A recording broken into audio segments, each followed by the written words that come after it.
Product, joints for cooling water. Material, SUS 304 stainless steel. Machine, Star Somebody 20R Typeg. Let's take a look at the machining process. First, the technician starts by setting up the equipment. The machine is inspected and cleaned. Initial machining is performed to remove large amounts of material from the surface of the workpiece and to remove burrs from the inner hole.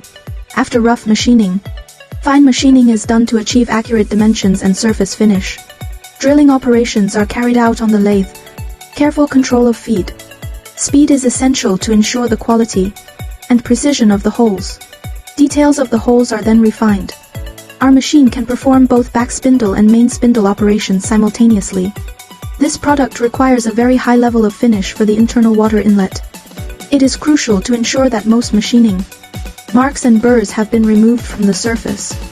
Based on the shape and material of the part, appropriate polishing tools and methods are selected to ensure the finish of the internal and connecting areas. The customer requires RAO 0.8, but we can achieve RAO 0.4.